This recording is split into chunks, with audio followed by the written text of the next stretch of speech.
Hi. Yes, I know what you're thinking.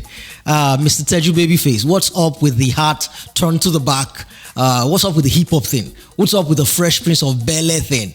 If you're watching on YouTube, that is, if you're listening on our Spotify or the podcast, then you can't see how I'm dressed, which is why I always say, please try to do both.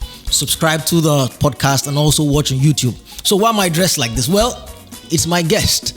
Okay, this is how he dresses, hat turned to the back all the time, and I like him. So I'm trying to honor him. I'm trying to mirror the way that he dresses essentially. My guest today was struggling in Nigeria barely 6 years ago. He was trying to make his musical dreams come true and it wasn't happening. And then he came to the United States just for one concert. And then he met a girl in the United States. He married the girl in the United States. He stayed in the United States. And in those 4 years, he's gone on to become a major global superstar in just 4 years. How does one do that in 4 years? That's what Lamboginny tells me. On this one, I speak to Lamboginny from Ling and Lamb. Again, everybody says you don't want to miss this one. But I don't lie, okay? You really don't want to miss this one. If you have any dreams that look like they're not about to come true, you really want to stay tuned for this one.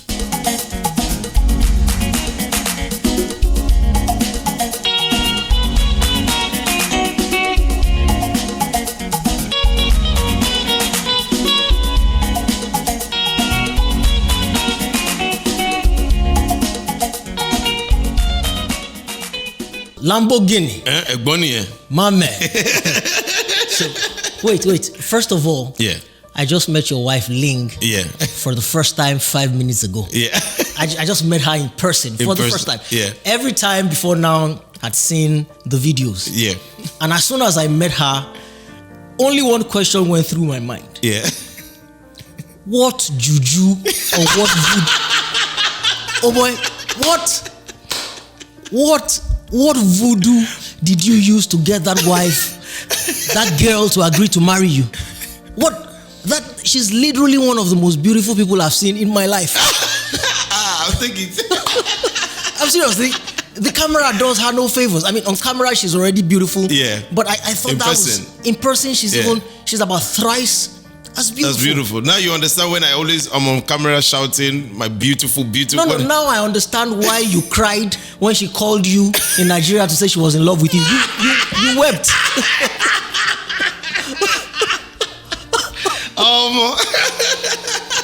If I were you, I jumped off too. Of course.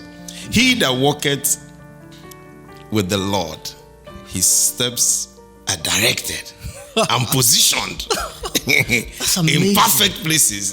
So thank you so much for the compliment. It makes me happy. That's my crown right there. I don't joke with Ling at all. And you shouldn't, man. I mean, we do know that it takes more than beauty should be more than skin deep. A woman of beauty and charms will fade, but a woman of character will remain. The words of King Solomon. We do know that, but man, it doesn't hurt to have that thing going. When you roll to the left and right on the bed, you wake up in the morning 6 a.m. Your day is beautiful from the moment you wake up. No wonder to over kusibe.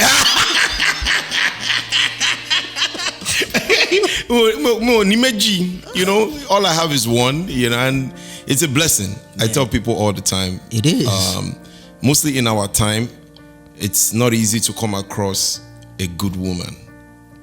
Someone that understands you and someone that, just allows you to be yourself, and allows you to grow, let's just grow together. It's not easy, so it's a big blessing that I do not take for granted. But oh boy, you're a global superstar now. And look, I'm not saying that because of the millions of fans that you have who follow you globally. I'm not saying that because you've appeared on some of the biggest TV shows in the world. None of that. I'm saying that because of the protocol that we had to go through to book you for this interview. The protocol. First we had to write a letter. Then we had to speak to white people. We had to speak to Americans. And then in my mind, I'm like, oh boy, now so it be to go international.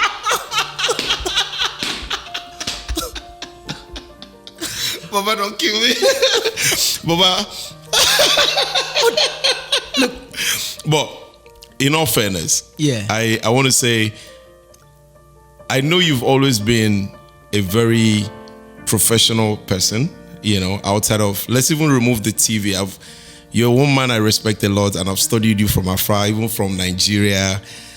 Your show is a show that we all were wishing to be on, you know. So even when the communication started and I, you know, told you that this is the process for us to be able to do this, you did not behave like some people, you know. Oh, some people take offense at it. Yeah, you know, you didn't behave like some people. You respected where I am and what we have been able to build around us, you know, and you just followed the protocol, you know. And I my respect for you even went higher, because I was just quietly waiting. I was like, you know, I know you have my number. You could just say, Lambo.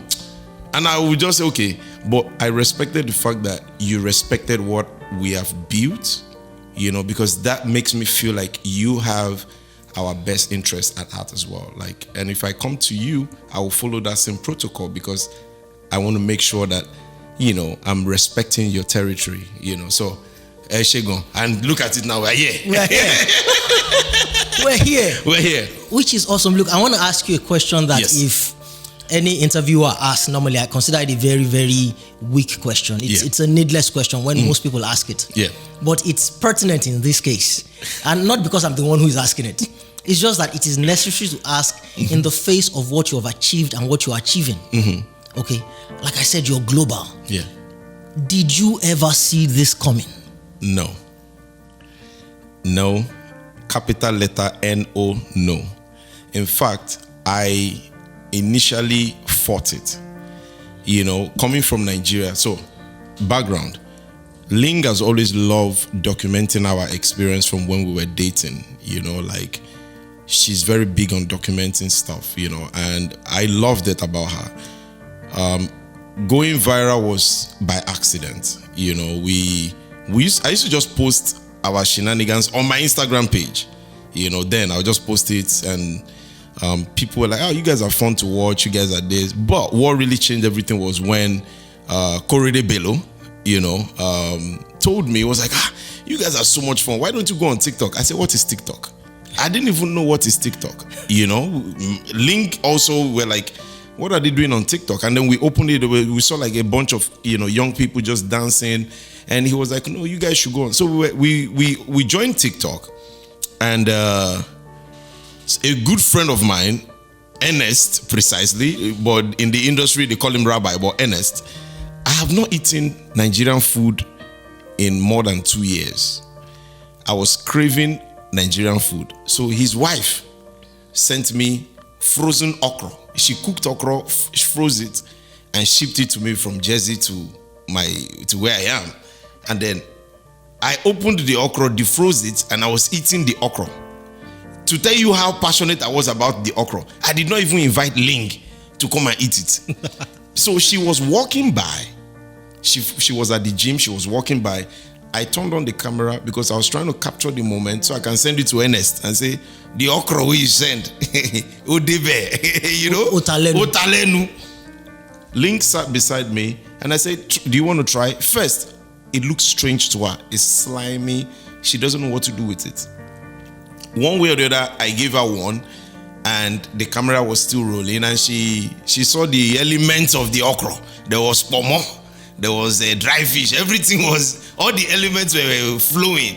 And she goes, what is that? I said, pomo. Sincerely, it just came out of my mouth. I said, that's pomo. She said, what is pomo?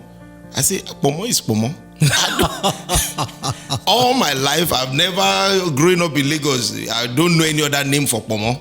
All I remember in my head is pomo. And you know, we recorded that video, posted it on TikTok, went to bed, and woke up the next day. The video went viral. You know, and we just both looked at each other like, okay, so people just, you know, people can relate to stuff like this. And for me, it was, I will tell you why I said I struggled with it. The usual pride of a man, you know, I was like, you know. But I fought it because mostly like pride, like I don't see myself as someone that will be eating food or like doing all these shenanigans on social media and all of that. I didn't see I'm a serious guy. I'm coming from a background of I'm a musician and I do prison reform. You know, I deal with serious matters. And all my life, that is the only life I've known. But here I am in love with a woman that loves, fun. She wants to play. She wants to, so I started struggling with it. So at the point I asked myself, I said, why are you struggling? Have fun. There is no standard to marriage. Marriage is both of you coming together and creating whatever you both understand. So I just allowed myself. If I had not allowed myself, this global conversation we're talking today wouldn't have been a topic. I wouldn't have known there was something on the other side, waiting for me through my wife and all the blessings that has come with it.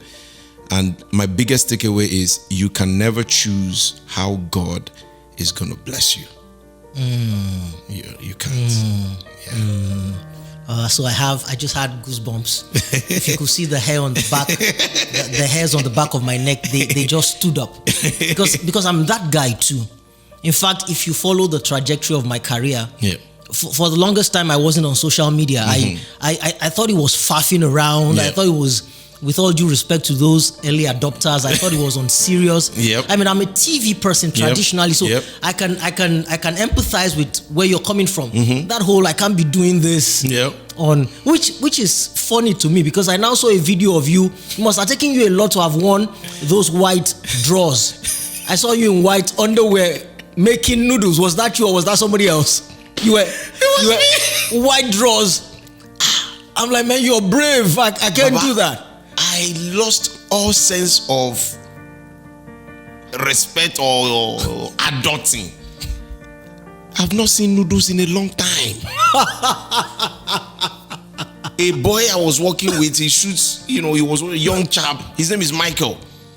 We had a production.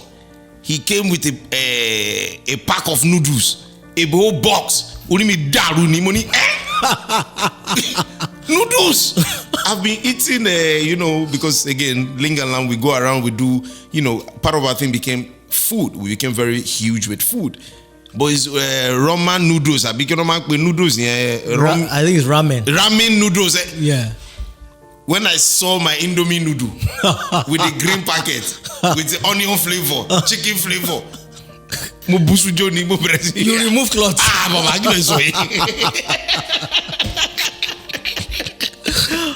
That's just amazing. Thank you. To me. Yeah. What you guys are doing in this thing. And so here's the thing. Yeah. You never saw this coming. It just happened by accident. I mean, that flies in the face of everything they tell us about setting goals, writing down goals, and all of that. Because you're a musician. Yeah. I mean, if God had given you pen and paper to write out what you wanted, you'd have written something like, I hope my music blows up.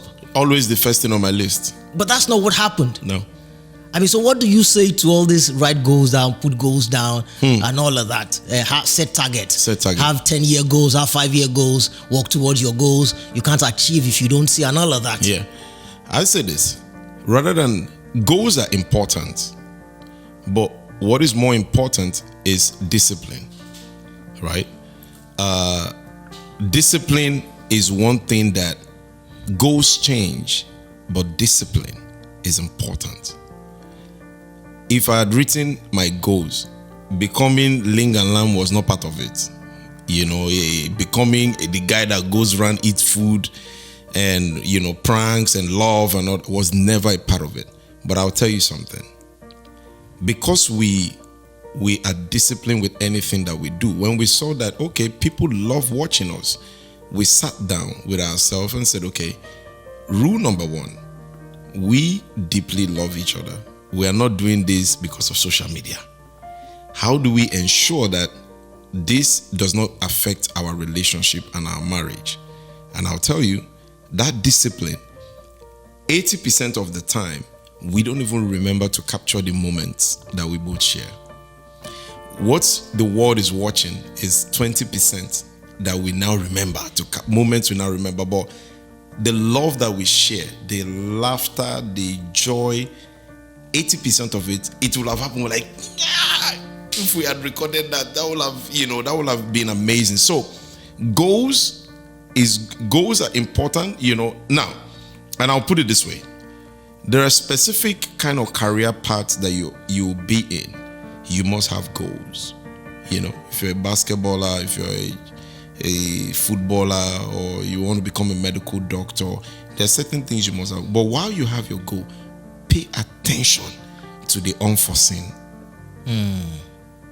That's where a lot of people are struggling today. A lot of people hold on to their goals and they become blind to the unforeseen. But most times, the goal you are looking for is in the unforeseen. I came to America for a prison concert. I never thought Ling and Lamb. It was my unforeseen.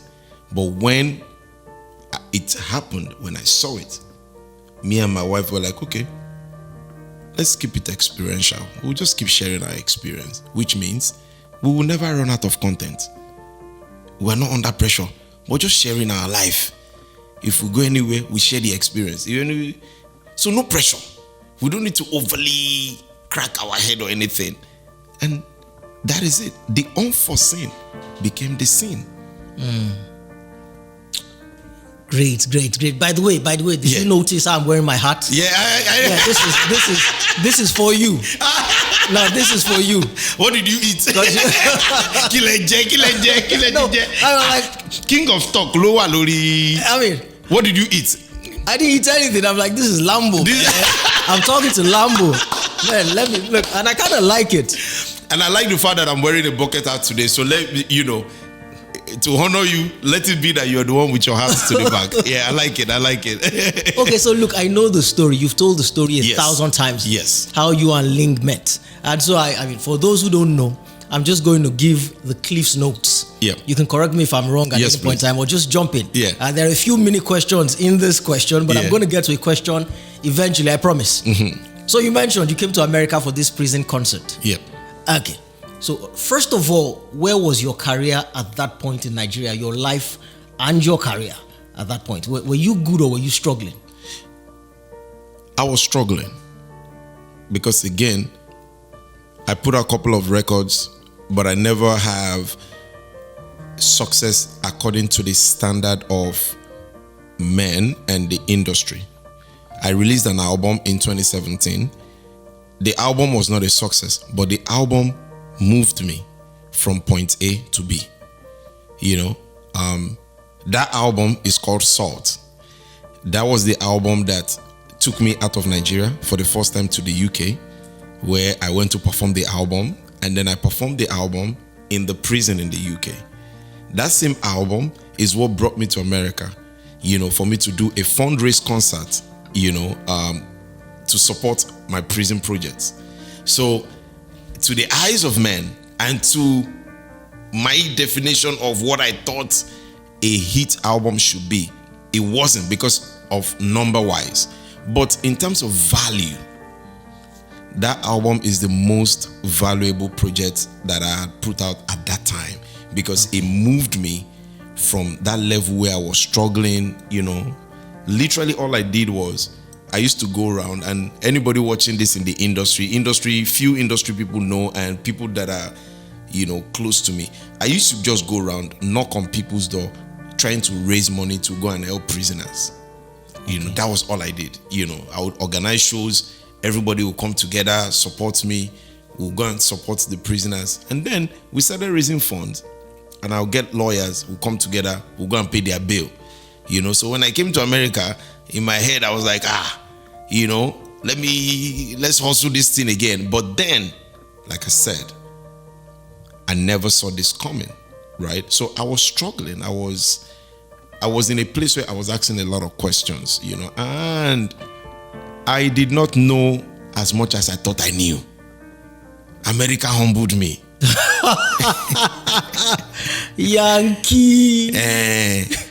America humbled me. So I wasn't some of the success that I wasn't able to achieve. Now, when I got here and I started looking back, I saw all my loopholes. I thought I was disciplined until I got to America. Okay, what does that mean? America go humble you now. When I got here, all the, because again, I'm a street boy. Growing up in Lagos, street level, everything I'm free. It's almost like we were just freestyling, no proper structuring. You can go to your neighbor, knock on the door, back. And then I got to America, and the state I was living, I hardly saw anybody called Nigerian to start with. And what state was that? Connecticut. Yeah. Now I've come to meet a couple of Nigerians. I won't say a lot, but I've met here and there. But everything that I thought I knew is not the way the system works here. So the first thing I did was I sat myself down, humbled myself, and I started unlearning mannerisms, unlearning work behaviors. The only thing I'm grateful for that I still, that I didn't have to change because I've always been a hustler is my discipline. But discipline without structure is failure. My discipline, you're disciplined, but you lack structure. As small as it is, right? Yeah. For us to sit down today, it's because I've unlearned and I've built structure. Yeah. You had to go through my structure to get me to sit down. Yes. A lot of people, I'm not, again, no disrespect to them. A lot of people have been trying to get me to sit down and do interview. And when I tell them to just go through the simple protocol, they can't do it. I just laugh. I say, no, you don't value me. If you know my value, yeah, I'm Lambo, don't get it wrong. But I am no longer the Lambo you knew. Yeah. So I'm playing with them, I'm laughing with them, I'm shaking their hand, back. Once you want to knock on that door, you have to go through the protocol. Some of them get offended. But while they are offended, I'm smiling because I've protected my value. If you cannot go through all of those things. So those things humbled me. And I started learning structuring. I started learning and understanding that you cannot just freestyle through life. So even when God gives you an opportunity, what are you doing to structure the opportunity? If not, how many people don't go viral? People go viral every day, but because they don't have structure, they are not able to harvest their viralism. Yeah, that can hurt. That can hurt, can it? Yeah. You go viral with one video and then you try to create the magic again and it's gone. You got that one moment in time that most people will never get. You got yours, but because you didn't have structures, it just went. It disappears. And embrace slow and steady. Like one thing about me and Ling, we have never ever sat down to say, we want to make sure that every video we post must be viral. No, we're just having fun. And then we woke up one day and saw that we've crossed 2 billion views. Wow. And we're just like, 2 billion? Kinto kuro leko. Talo fumi 100k view. 100,000 view. Talo fumi. Sorry for the people that don't understand Yoruba. Who dashed me 100,000 view before I left Lagos? And then I started seeing, 100 million views, 200, to the point that we crossed 2 billion views. And the greatest part of it is we don't see it. Because once you see it, it gets to you.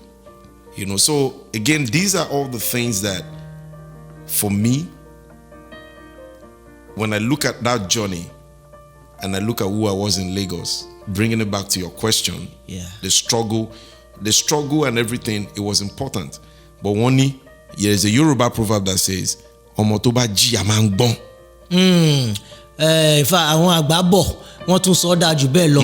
Wọ́n ní ìyà ò jẹ́ olóògbọ́n. Ta ni tíṣà ẹ? Ta ló wá kọ́ ẹ lọ́gbọ́n? So go ahead and translate it. The translation is that the Yoruba people of Africa hold that you cannot claim to be wise if you have not suffered. Yes. suffering is the only teacher that teaches you wisdom. If you claim to be wise, then show us your stripes and your scars of suffering. Yeah. That's just what it means. That's what it means. Okay. So, omotobaji amang bon mujiya. And when I got here, I calmed down. Arami bale, mufara bale, and I told myself, I'm not going to repeat the mistakes I made back at home. I'm not going to allow excitement, overcloud my clarity. Because sometimes you are excited. Little thing will just get you so excited, you lose focus of, the direction you're going. There's what I call lock in. When we got married, I didn't go out. I don't go to clubs. I don't go to anywhere. Even though I'm an artist, I told myself, lock in order for you to be able to change the narrative. And I'll tell you, all the narrative that Nigerians told me when I got here, I blocked my ears to them. Oh, what were those narratives? You have to behave like this. You have to do like this. You have to Americanize. Don't talk like this. You have to get. Principle po. Iwe po. But each man is a different journey. I listened to them, but I knew that was not my story. Because my journey and theirs is not the same. So I ensured to block out the narrative of their journey to become my narrative. How do you know what my journey will be when this is my first time? Me, myself, I go to America. How did you know? You don't know. It's my first time on that road path. You can't tell me. Even if you traveled that road and you had flat tire, it doesn't mean I will have flat tire. So leave me, let me go and experience it. So that's what I mean by I locked in. I disconnected, cut off noises, locked in, stayed focused, and to God be the glory. Okay. So I'll come back to my main vein of question in a minute. I just digress right now for just a bit. It's that thing they told you. You have to speak like an American. Yes. Or try to.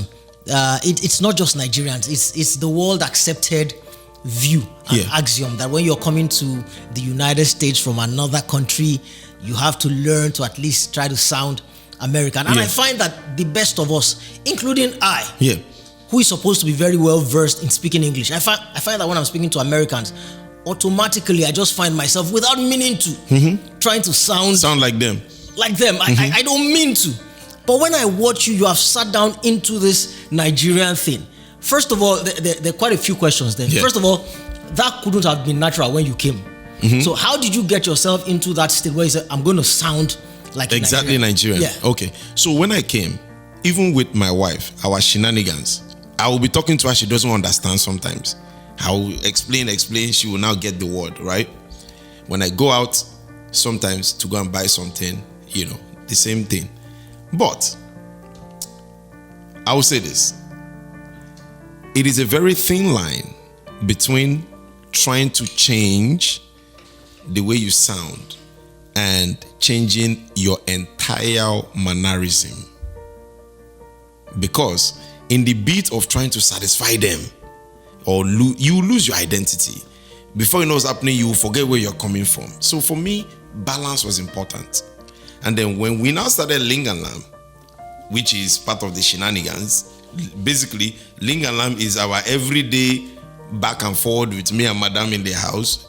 We just say, okay, let's just document it and show the world. I will never forget, I went into a store, I was looking for burger. So I saw two white men. I said, I want to buy, please, where's the burger stand? So they were just standing there looking at me. I said, burger. They were looking at me. They said, we don't understand. I said, burger. There's bread on top, bread below, the meat in between. I said, bread on top, bread below, there's meat in between. Burger. After several descriptions, one of them I said, oh, you mean burger? I said, Bugger. They started laughing. It became, all of us started laughing. They finally understood. I said, okay, this is where the bugger is. Now, I discovered that mannerism, that my Naija lingua is new to the American people. Or at least, let me say, is new to the people I come across. That's my power right there. I don't need to become them. We'll keep explaining to each other until we figure it out. But when they go back home, I will be the topic of discussion. Really, that's your mindset? Yeah. That's a brave. I don't even have that mindset. That you have one over me. That's your mindset. And look, if you don't understand what I said, I will just keep explaining to you. We will keep bugger. Finally, they buggered it. They understood it. We achieved our. But I tell you, if I could turn to a fly in the wall in those men's home that day, they probably were just cracking themselves up and that is it. I am exporting my Naija mannerism, and again, beautiful thanks to my wife. One day she looked at me and said, she was just laughing. You know that one, she loves to laugh, which gives me joy. She looked at me and said, no matter what happens, don't ever change for anybody. I mean, I don't say, this is the first time. This is the first time in my life that I'm saying, I have never said, ever. She said, no matter what happens, don't ever change for anybody. And that's something else. Yeah, and you need to understand that is my crown, that is my home, and that is my peace. I'm talking about my wife. Yeah. If she can look at me in the eyes and tell me that, I don't care about what any other person thinks. Wow.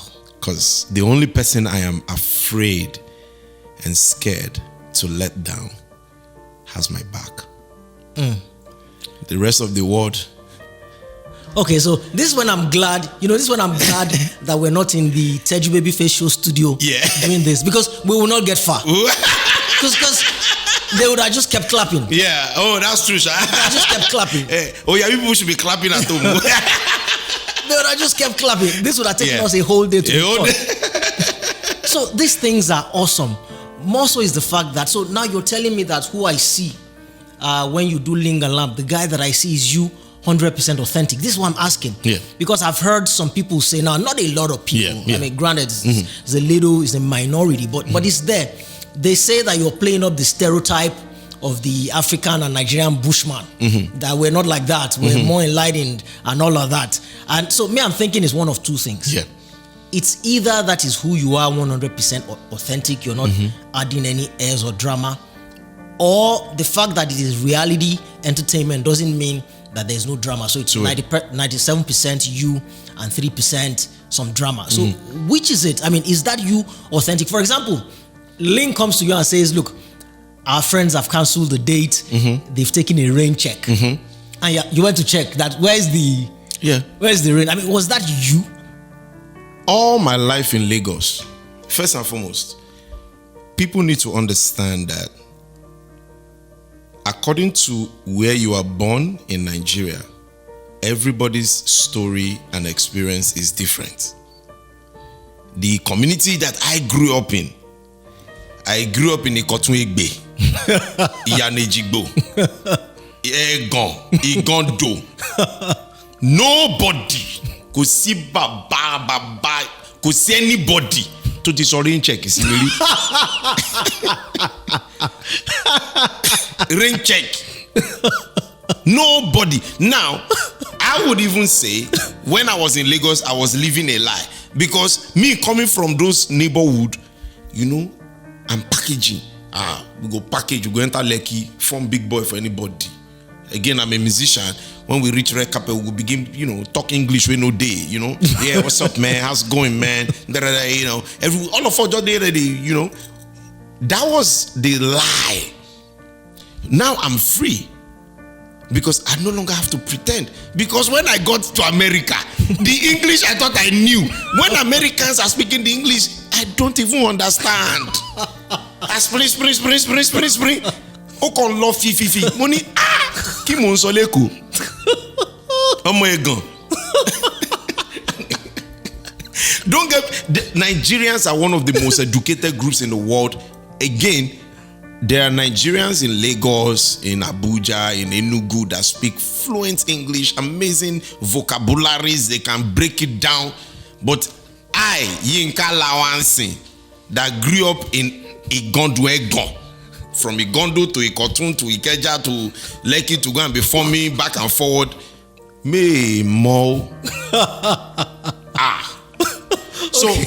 So this is my, again, sincerely, this is my reality.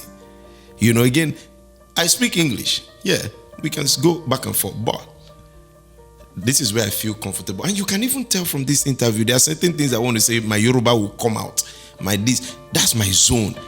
I just decided that I am done trying to please anybody. I knew we will be explaining it until you get to me. Nobody get to me. The other day, me and Ling, we went for a walk. I said something. She was eating a bagel, and I said, "I'm just concerned about you." What are we signing? Concerned. I'm just concerned. So she now pronounces it as concerned. Oh yeah, I'm concerned about you. I'm concerned about. See, do you see how I'm struggling to talk? I'm concerned about you. I'm concerned about you. flow, Baba, this is what you ordered is what you get. You Look. So I'm going to ask you a question that leads to my next question. Did you go through? Are you a graduate? Did you do college in Nigeria University? No. Okay, so tell me that story. Where did you stop the education? Secondary school. You finished WAEC. You did WAEC. I did WAEC. I did GCA. Okay. You know, but then again, went to music, entertainment. But I'll give myself some credit, even though I didn't go to any university in Nigeria. When I started my prison reform project, a lot of people don't know this, but I was the first young entertainer to ever initiate, entertainment and, that's all music as a form of therapy into the Nigerian prison system. No musician has ever gone into the prison to organize concert, bring other musicians, because for me at that time, yes, I didn't go to university, but I could identify certain problems in the society. And I felt like I'm a musician. I know a lot of radio presenters, TV presenters. I could use my voice, to speak up about prison issues. But when we started going into the prison, I now discovered that, there are thousands of people who are waiting trial. Again, my local self. But at least I know 1 + 1 is 2, I started bringing lawyers together and it became all of that. Right? Education is fantastic, but I went to street university. I was raised, I left home since I was like 15. I lived with so many families. So my dubo nimi, now street raised me, In fact, the first family I ever lived, I lived with so many families, but there was this particular family, the Shendemi family in the Ikotun Egbe. That was the first place I ever went to, and I saw shrimp.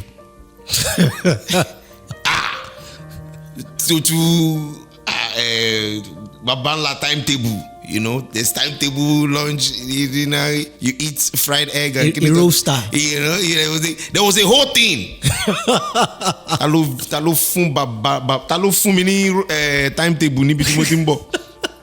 Now don't get me wrong, I'm from a very, my parents were separated. My dad was a naval officer, did marine engineer, but I wasn't raised by my dad's family. I was raised by my mom's family, and I'm very happy that my grandma raised me. Omo mama ni mi, omo agba ni mi. I used to grind pepper with what's it called? Olo mulota dada. Sorry for people who understand. Olo is a stone. It's a stone. You kneel down, you take a stone, and then you grind pepper on a bigger slab of stone. Yes, and I did that. I used to grind pepper on that stone. I used to grind ogbono on that stone. If you want to grind ogbono on that stone, you take gari to rub the surface of that stone. The gari will help suck up all the water that is on the stone. Then you put the ogbono, you add palm oil on it. You see my hand is still so again, that's my background. I used to cook with firewood. There's nothing I cannot cook with firewood. You know, go and fetch water from the stream. When we were living in Benin, there was a time we went to live in Benin, you know, before we came back to Lagos. So again, all of those, that is my background. In fact, the same way you see Ling and you say, how did this boy? Sometimes I used to just look at my wife and say, how did I get this? Yeah. But the only thing I know is God knows the journey of every man and He sees our heart, and He alone will make us cross paths with the right people. Just make sure you are a good person and you are disciplined. And when you cross paths with the good people, you know, don't mess it up. Great.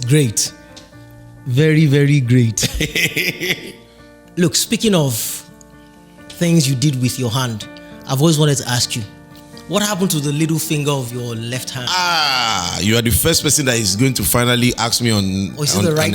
Is my right hand? Yeah. I notice it's always bent. I'm not exaggerating. On our Ling and Lamb platform, I'm sure we've received over 50,000 comments. Is Lamb okay? What happened to this is how I was born. Oh, okay. From childbirth. Nothing, no. Must be me did on here. And you've never thought to correct it or anything?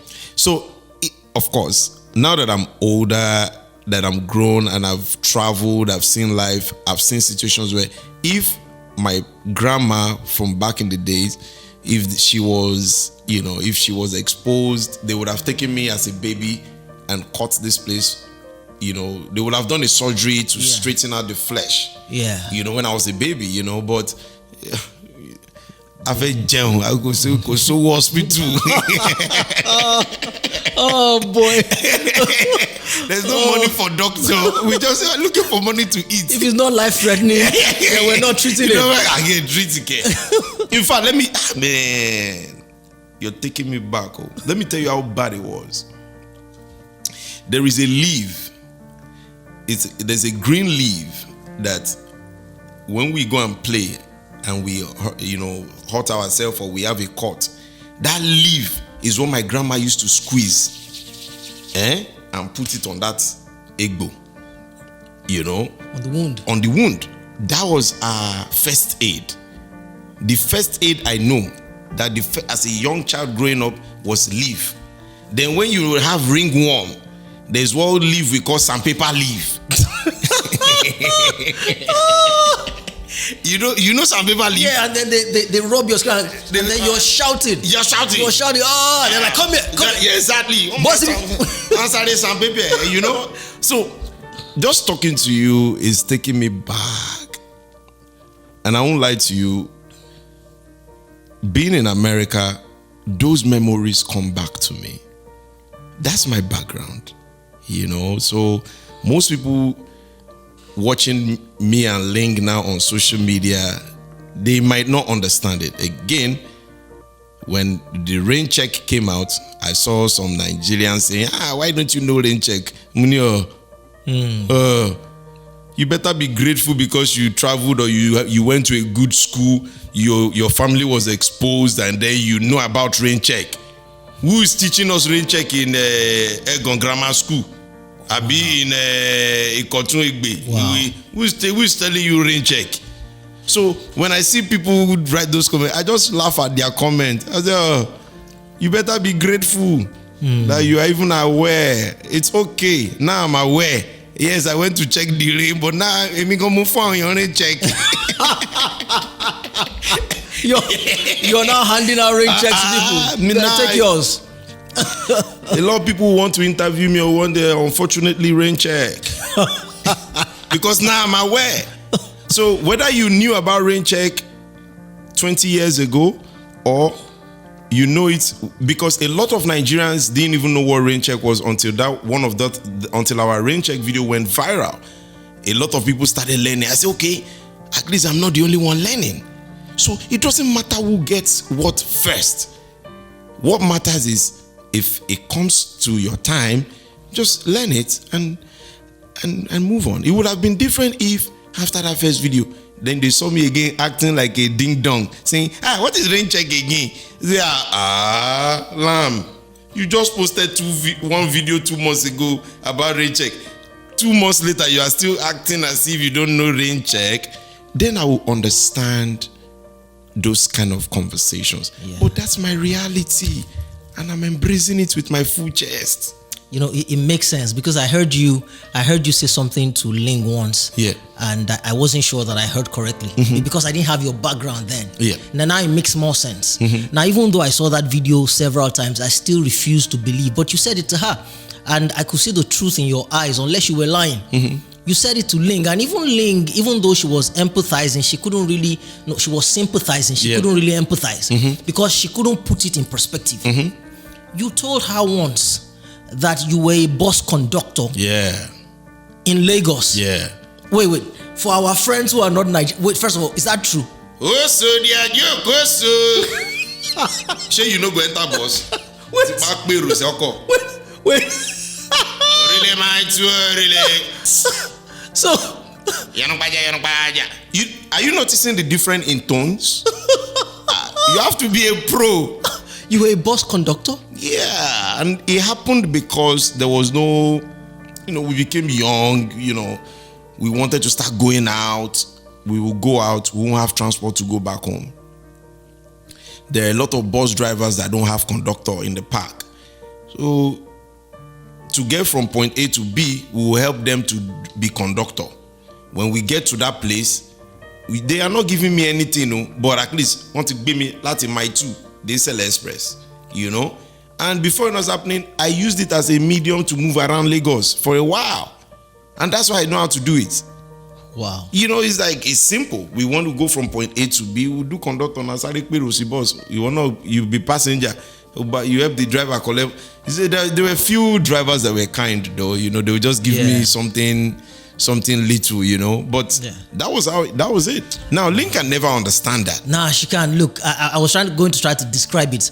Being a bus conductor in our society, in Nigeria, where we come from, is like being at the lowest rung of the societal ladder. That is the bottom of the totem pole. Yep. As a matter of fact, if you're a graduate of any college, that is the worst thing that can happen to you. Yep. It doesn't get worse than being a bus conductor. Yep. Life just ended. Yep. With all due respect to the many honest and hardworking people who conducted, who are still conducting, and who will conduct. I mean, this is no blow against them. But no. It is what it is. Yep. When you're a bus conductor in Nigeria, it is literally, after that is maybe, I don't know. There's nothing.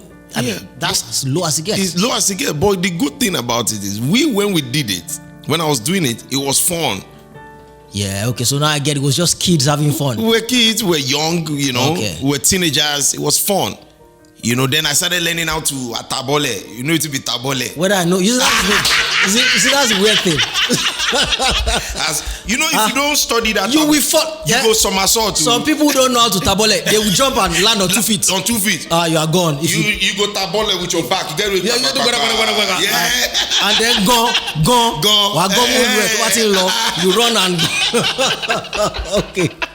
Yeah. Okay. So so it was fun for us. But it was our reality because there was no money.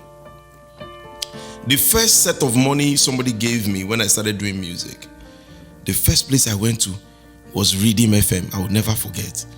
And you know who I went to look for? DJ Humility. I used to go from Ikotun to Lekki to go and be looking for, that was my experience. But before we sing for Ashawa Hotel, we just perform for Ashawa go spray you. I'm telling you my reality, I used to perform in for prostitutes. Yeah, we used to perform for prostitutes. In the brothel. Yes. There's a place in Ikotu called 7 Up. If you know, you know. If you are watching, if you know, you know. I'm telling you things I've never said even on social media. Because, when I go to America, Americans don't even know me as Lamboginny. They don't know that, America just fell in love with Lamb. They fell in love with me. They fell in love with, Ling and Lamb, me and my wife. That what America know is, oh, that's Lamb, Ling's husband. Yeah. But I'm giving you, for anybody that used to see me, or, they've watched, at least Ling and Lamb at this point, I'm sure we've posted over 2,000 videos since we started Ling and Lamb. People have watched over and over again. They think I'm like, Baba, they perform for 7 Up now, normal level. I shall go spray you. Me, when I shall spray me, I carry, now that money they save, take, they go Lekki, go to farm, and then later, we started, we boys on the grow, when we now go and buy okrika, we buy grade A okrika, just so that I go. Yeah, fairly used clothes. Yeah, fairly used clothes. For those of you that don't know, fairly used, you buy that okrika, you wash them. Yeah. Now, I didn't even know. Let me not say have. I didn't even know there was spray starch. Oh. It was that family, the Shainemi family. That was the first place I saw spray starch. Yeah, the starch in the can. The starch in the can. The starch I know is Olomi. Yes, now the white one. The white one, Olomi. Yeah. When you finish washing, you put it inside. Yeah. Then you spread it. Yeah. By the grace of God, when you go back after the sun has beaten it, your shirt is standing. That's the hardest thing. God punish you if when you go out, the rain falls. If the rain falls while you're out in that. How do you come from that kind of background that you say you reach America, you go call Baba? Okay, so did you have what I call, it's a term that I call wilderness blues. That's the name that I give it. But it's just one of those experiences in life that everybody who's trying to go from point A or a place of deprivation to the promised land is what they go through. It is that things were tough in Nigeria for you. And so you came to America, you met this girl, you fell in love with this girl. Mm-hmm. This girl said she loved you too. And then you came to America and you all got married. And there was no doubt in your mind that not only was that your future, but that was your very better future to leave all your struggles behind. Yeah. That much is clear to anybody who immigrates from Nigeria or from wherever to America in search of a better life. Yeah.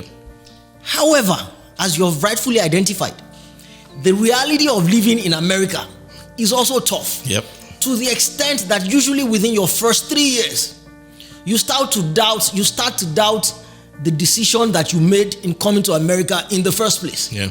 And it is usually when you come to that point of financial deprivation, when you can't pay your bills anymore. Now, all of a sudden, you're looking at where you came from. A place that you identified before that wasn't good for you. You knew it wasn't good. Would that be gold, you see? Yeah. Now, all of a sudden, you want to go back. Yep. When did you get to that point in America where all of a sudden, Nigeria didn't look so bad, even though Nigeria used to be bad and you ran?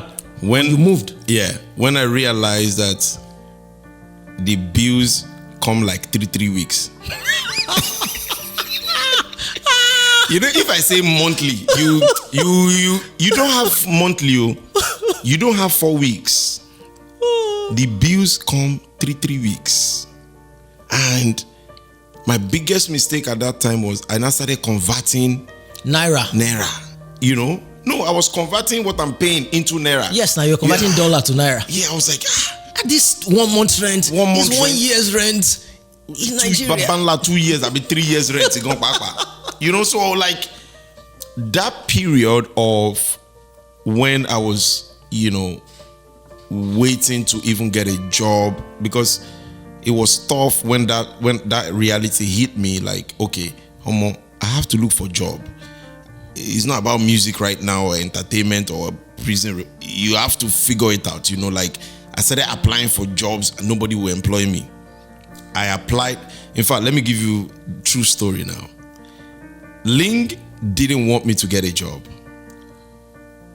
because Ling was afraid that if I get a job, it would make me lose my musical dream or my dream of being an entertainer, because the American work system can suck you in. Before you realize it, you will forget about everything. So she was like, I have a job, you don't worry, stay at home, be pursuing music waka, let me go to work. So I said, okay. And she was serious about it, but every time Ling left to work, I would sit on the system at home and I would start looking for a job. I never told her. Secretly, I applied to more than 50 places and they wouldn't employ me because I didn't have a license at the time and I didn't have a car. So I was applying. So eventually, a very good friend of ours, one of the families that, that I know. In fact, that's the family that owns the house where me and Ling shot our first music video, He wrote a... Was that Give Me Love? Give Me Love, yes. That was where we shot Give Me Love. Sorry to cut you. Yes. That was when you met her and you weren't dating, then you weren't married. No, nothing. We were not. She was just a, I knew her mom was part of the crew that organized one of the concert. vendors, one of the people for the prison. For the prison concert that we did. And then I reached out to her, I said, please, can you tell your daughter to be the vixen in my video? Yeah. Because I wasn't going to leave America without a video. Oh yeah. Me was America your video. It's not possible. And I want to say big shout out to, the Bishop, KK, all those guys came out, supported me, to shoot that music video at the time. Stella Damasos, everybody just joined body, say, Lambo, make you get this video. So Ling was my vixen. Okay, I jumped in at this point because I suspected, because when I was watching on YouTube, it said you uploaded that video 4 years ago. Yes. And so I did some time mapping. Yes. So that must have been before you got married. Way before we got married, because we shot the video, I went back home. Yeah. It was from that video shoot we became friends, because our mom said, go and talk to her. And I always tell people I'm still talking to her, because Do you all looked in love in that video? That's what everybody said. We were like, in fact, I knew Ling was my wife even before I met her. Oh yeah, you saw the pictures and you said to your friend that this is my wife and he laughed at you. Lambo. You didn't even say girlfriend. Money. I saw a picture and I felt peaceful. And when Ling finally gave me a number, I saved it according to the feeling. Peace. Yes. Till wife. Today, her name is still Peace, my wife. I didn't save her name. I didn't save... I saved the feeling she was giving me. You felt peace? Yeah, I felt so peaceful. Okay, so go back to that story. So you were trying to get a job. So I was trying to get a job. Yeah. I was applying everywhere. So that family, he wrote me a referral letter, sent me to YMCA. So I got to YMCA. They said it's going to be a volunteer job. It's not a paid job. But for me, I said I would take it. I don't have job experience in America. The first job that came is not a paid gig. Is a volunteer job. Hey, let me take it. It will add to my resume. At least I've gone from no job experience to one job experience. They don't need to know if they paid me or not in the job. So I took the YMCA job and I was doing the job. But like I told you, I was applying to a lot of places. So Ling didn't have a problem with it because it was a volunteer job. It was like, it's YMCA. I was dealing with kids and stuff like that. One of the main companies I applied to now got back to me, Lowe's. Lowe's got back to me and said, you can come in for your interview. And then when I told Ling that Lowe's is interested in interview, she was like, when did you apply to Lowe's? She literally fell on the bed and started crying. Because for her, she felt like, but me as a man, I would not sit at home. There's no pride here. I must provide for my family. I don't care if I have to trek, if I have to walk, but I wanted to just make sure that even if it's a tin of milk, even if it's bread, my salary can provide for the family. I want my wife to always remember that, okay, this bread I'm eating is from the little salary my husband makes. I don't care about how much she makes. I wanted to make sure I could contribute to the family. And that's why, even though she said I shouldn't get a job, I said, okay, I've heard. But quietly, I was applying for jobs. And then I got the Lowe's job. The day I got the job, YMCA gave me an offer, because after volunteering with YMCA, they love what I did with the kids. They gave me an offer letter. So I got 2 jobs the same day. And I told Ling again. She was like, okay, if you really want to do this, I wouldn't agree for you to do both of them. Just do one. So I went with the Lowe's job, and I used to work 10 p.m. to 6 p.m. 10 p.m. to 6 a.m. Night shift knee. When the truck arrives, we are the boys that will go to the, they will offload. When they offload it, we stock the store. And it's, Lowe's is into building material, Christmas trees, electrical stuff, all kinds of, home stuff, basically. So what was the dream at this time? Every time you carry those things, what was the dream? What were you hoping would happen? What was the dream? I used to go into the bathroom at work and just cry, because I felt like my hope of becoming famous, either through, again, Ling and Lam was not in the picture. So I used to just cry, thinking like, my music career is dead. It's over. By the time I get home at 6 in the morning, I'm tired. Before you know what's happening, I'm back at night. So I used to just stay in the bathroom and cry. But big shout out to my boss. I call him Mr. B. Good guy. And we're still friends till date. He would advise me, he would encourage me. And at a point, I stopped seeing the job as my burden. I started appreciating the job as a blessing. I started just telling God that if I am still going to be known with music or entertainment, I know you will do something. From nowhere, Ubadila, boah. We started going viral, and I still had the job.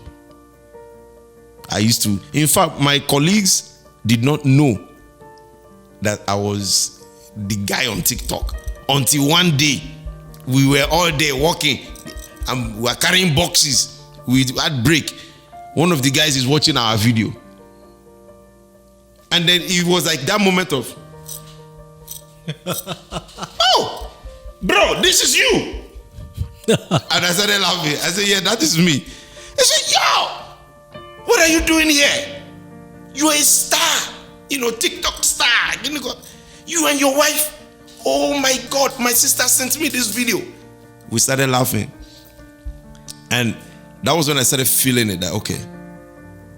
Fed down. Yeah. It's almost there. It's almost there. But then again, we don't know, so. You were still working because at that time you had the views, but you didn't have the money. There was no money, And again, remember, we were not doing it for money. We were just doing it and hoping that, okay, if it grows, maybe brands will start working with us. Because we didn't know anything about all those things. So when did the money start to come in? So we both kept our jobs because we said we will never quit our jobs until we see that we've built a structure that, brand partnerships can start coming. Again, one of our big blessing was we became Crocs ambassadors, and we were their ambassador, both we did a couple of seasons with them, both in America, in Europe. It was a moment of literally we both looked at each other and we just started crying. Because again, it's a thing of this thing that we're just using to play. But remember what God said. God said, I will use the foolish things before the eyes of men to crown you. What people, again, the unforeseen. Yeah.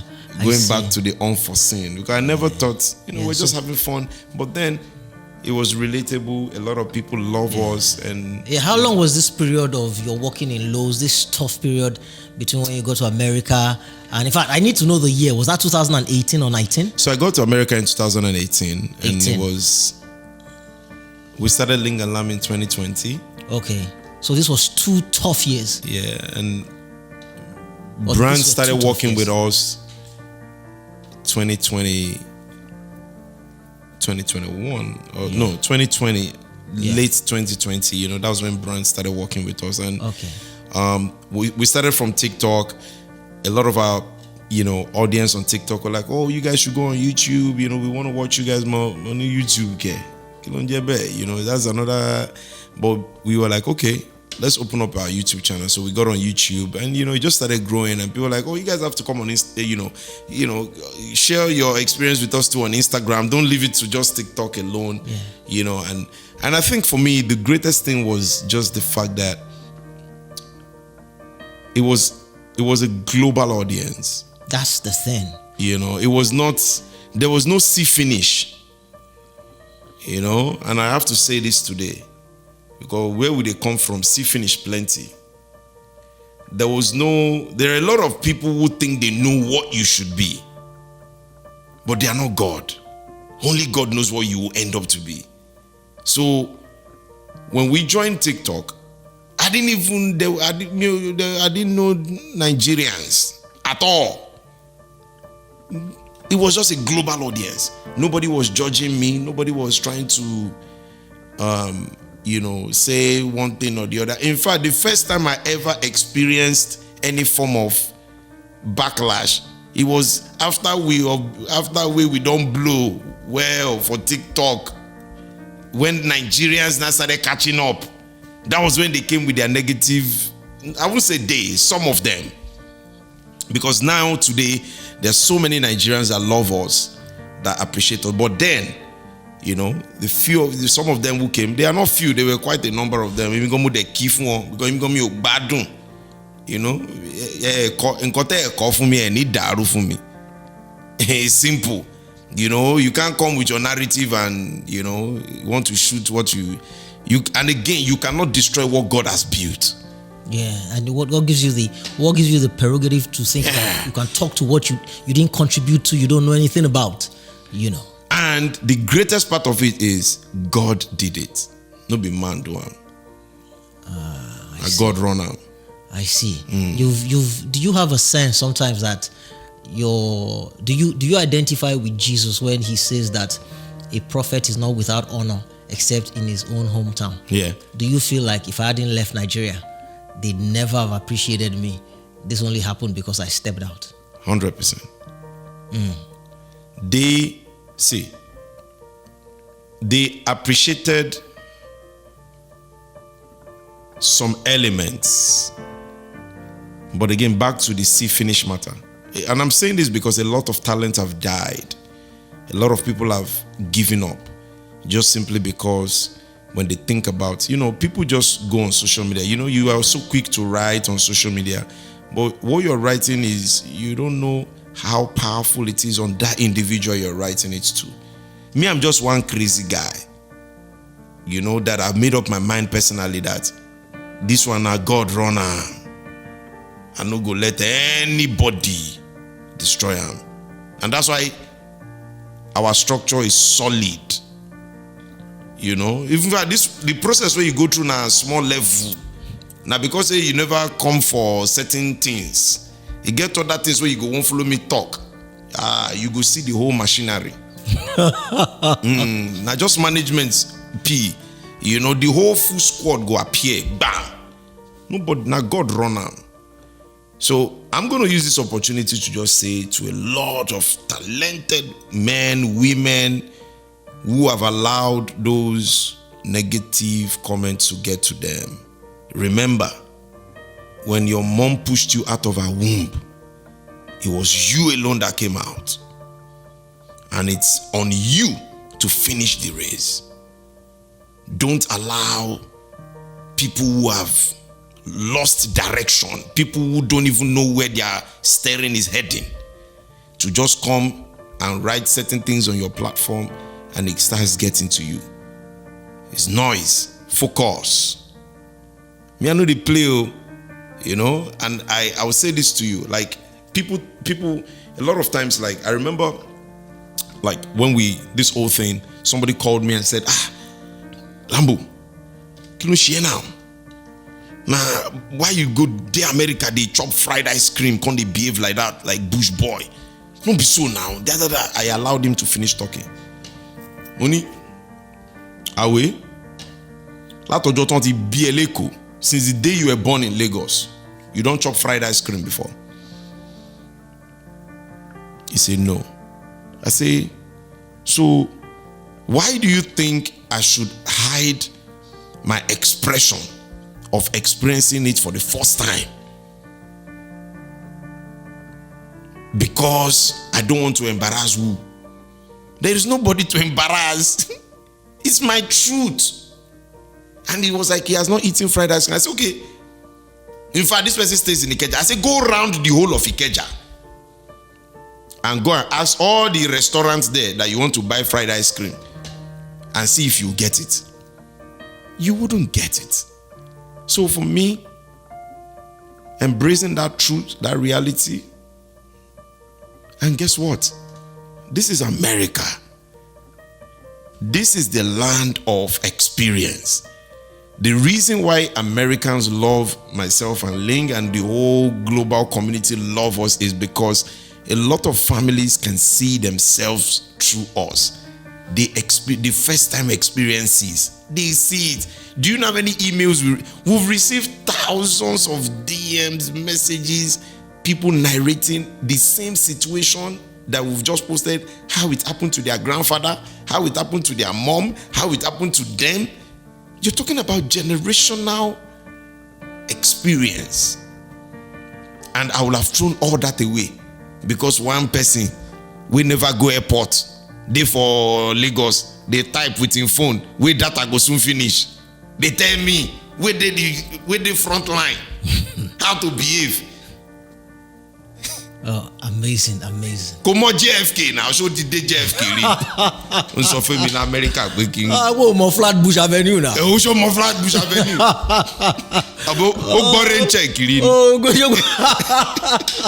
Final question, Lam. Yes, I could keep, and I know I say this with all my guests, but some people are just easier to talk to than others. You know, yeah. I mean, there's so much to get into. You know, but we have to clip in that. One final question. So we know what's happening back in Africa, more so in Nigeria. People call it Japa. Is this just this overwhelming wave of immigration out of Nigeria for better life in Europe, in America, in North America, and all over the world? And yet there are still the proponents that say that Nigeria is where you should be. Nigeria is where you should be. There are people making it in Nigeria. Do they have two heads? Stay there. Let's build the country. What would you say to, let's say, your younger self? If you could go back and speak to your younger self some 10 years ago, some 7 years ago, would you say get out now? Or would you say stay there? So let's go back to the history of Japa.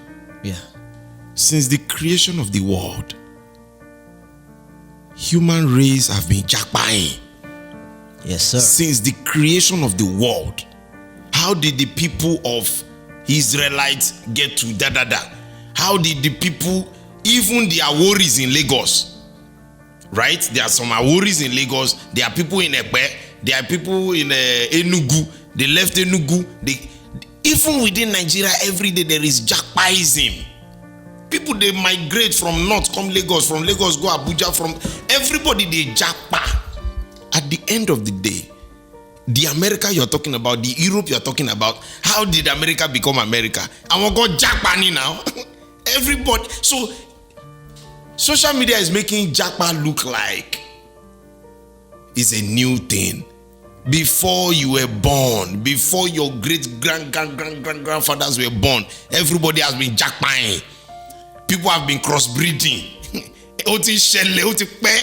So for me, if the opportunity comes, because not everybody will be successful where they are. If you have a structure, if you think you can function where you are, good for you. If you think you cannot and you want to go and try outside, there are a lot of people who japa and pada. And jakpada. And they jakpada, you know? One jakpada. You understand? So if it works for you, good. But if it doesn't work for you and you feel you can function somewhere else, go for it. You would not know what is awaiting you until you try. So when I hear people say Japa, you will never hear me say dwell in that conversation of Japaism. Because for me, I understood it that from time immemorial, people have been Japaing, even within Nigeria, outside of Nigeria, Europe. They've been. Why do you think if there is no Japa, there will be no airport anywhere in the world? There will be no connecting road from In Europe, there are trains going from Paris to London to... Why? Because from time, there has been movement of goods and property and humans. By trade, people, that's why I said it's been long.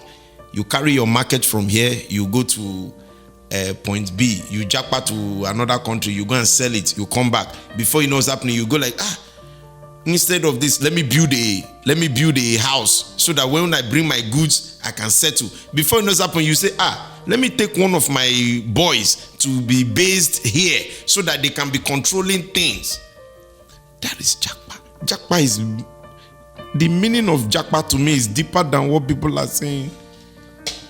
So if you can jackpot and you can jackpot with some sort of value and you will be valued, do it. Look, what's the next thing that this management is doing for you? What's in the works? I really wanted to go into that. What are we looking? Are we seeing a sitcom coming? Is there a movie coming? What's happening with that? Let's just that bonus. It's a lot of things, fingers crossed, we are working every day. We're trying to come up with a couple of things. I wouldn't let the cat out of the bag immediately, but trust me. Okay, how much money have you made thus far? I still have so many questions, but how much? Don't give me. This is what I just need to know. For people like me who are coming from the old school, and for many other people, they see you doing this thing and they know you're making some money, but they still think it is play. This is play, no? Yes, play, but they think the money is play. The money is not play. It's real money, isn't it? And it's real money. And it's a lot of money, isn't it? This social media money. Well, again, social media is the new oil and gas. Say that one more time. Let them hear. Social media is the new oil and gas. Okay.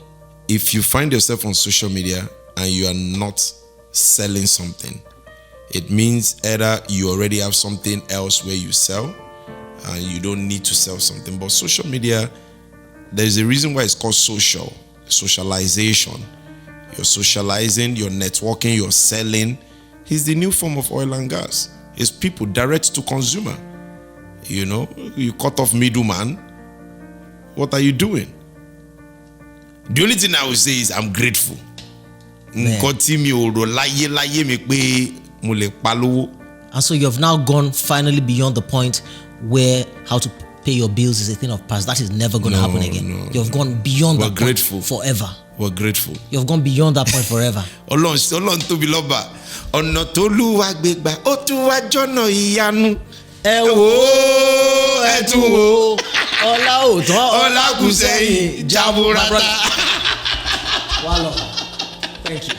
Thank you.